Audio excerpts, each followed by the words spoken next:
There was so much going on last week I hardly know where to start, but let me try. First, UNAIDS issued its new global report, which is based on the political declaration in 2011 adopted by the United Nations setting out 10 targets on HIV and AIDS to be reached by 2015. Now, the report has a lot you can take issue with, but let me just look at one section as a representative sample, the section on the elimination of gender inequality and the elimination of sexual violence. The document actually says, with a straight face, that 100 out of 109 countries have reported that they have the elimination of gender inequality as a national priority. You'll forgive my look of incredulity.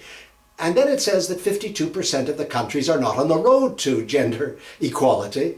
And it goes on to say that only a quarter of the countries reporting have anything to do with sexual violence in their HIV/AIDS national strategies, sexual violence being a way of transmitting the virus, of course.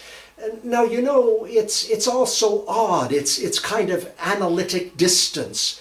There's so many good people at UNAIDS, and yet the report lacks passion. The words lie limp and flagging on the page. 100 out of 109 countries that have accepted the elimination of gender inequality as a national priority? Which countries might those be? It's so transparently preposterous it takes your breath away. And then number two, William Hague, the Foreign Secretary of the United Kingdom, established his initiative as the UN last week to eliminate sexual violence in conflict countries. Now that's entirely admirable. I mean, just think of it. Egypt, Syria, the Congo, Afghanistan. Obviously you've got to eliminate sexual violence. But there's a danger lurking here. If you think back to the rape and murder of that young woman in India last December, that's not a conflict country.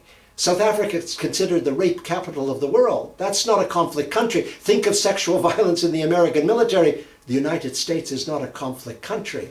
In this obsessive focus on rape in conflict, we run the hazard of forgetting the contagion of sexual violence in all its forms all over the planet.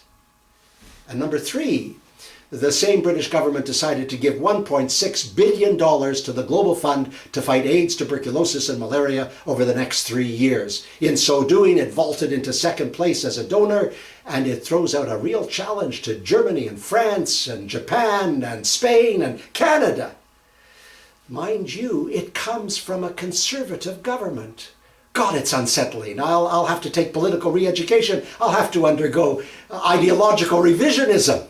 What is the world coming to? Will wonders never cease? They're Tories. That was last week. I'm Stephen Lewis.